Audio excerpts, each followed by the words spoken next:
Hey guys, welcome back to another Mythic Legions review. This time we have Gadriel from the Mythic Legions Advent of Decay series. On the side of the package we have a picture of her along with a short story on her lore. On the back we have an extended image of the new Mythic Legions 2.0 artwork along with a short paragraph on the lore of Mythic Legions. So let's get her out. Even the big box comes in easy to remove packaging. The different compartments are layered over each other and can be used as storage for all the extra parts. Gadriel is a powerful angel from Cirrus, the great golden city in the clouds. Angels are a powerful race in the land of Mythoss, and despite being powerful and wise, they tend to keep to themselves and not interfere with the people of Mythoss. Gadriel, unable to stand by while a great threat rampages Mythoss, was exiled from her home for being too determined to protect the people at all cost. She has now found a new home in the Order of Aetheron in hopes of turning the tide of war for peace. Let's check out the details. Gadriel's face is sculpted in a bit of a scowl, and we can notice two large scars across the right side of her face. Her natural hairstyle is sculpted with tiny details to give it a realistic texture. On the side we have a more clear look at those two large scars across her face, along with the detailed ear sculpt. On her chest we have a long white tabard with a purple coat of arms. The armor here is pearlescent white with golden details like belt buckles and rivets. On the back we have more of that white cloth armor, with the back adapter sculpt being strapped in by two brown belts. This area will be completely covered up later on. On the shoulder we have small layers of pearlescent armor with a gold and purple trim down the center of the armor. The gauntlets are detailed with small belts, gold and purple trims, and small golden rivets.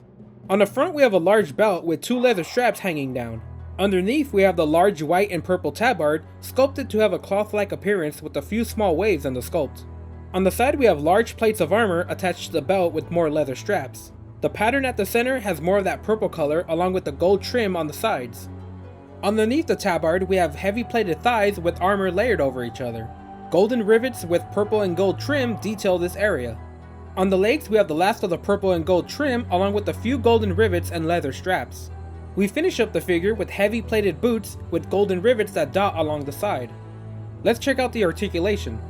We have a ball jointed head, arms that rotate and open, elbows that bend and rotate.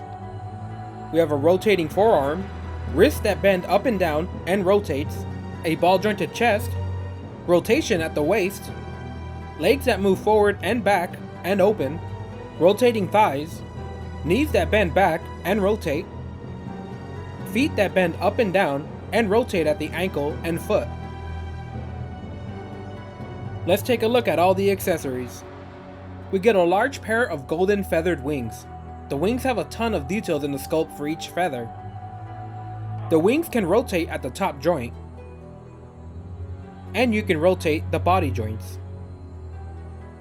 The wings easily fit into the shoulder socket and attach just like you would attach any other pieces of armor. We get a pair of shoulder armor matching the paint of the rest of the armor. To install the shoulder armor, you peg them into the shoulder sockets on the back. But what if you wanted to use both the wings and the shoulder armor? This is where the 2.0 adapter comes into use. You can attach the wings into the adapter as you would shoulder armor. Once you have both wings on, you can then peg the large rectangle into the back socket of the figure, and they'll all fit perfectly in the back. We get an extra knight helmet with a removable topper. Installing the head is as easy as popping out the original head and swapping in the new one. The alternate head matches the rest of the armor and has a lot of nice golden details to make it stand out. We get a nicely detailed golden hammer.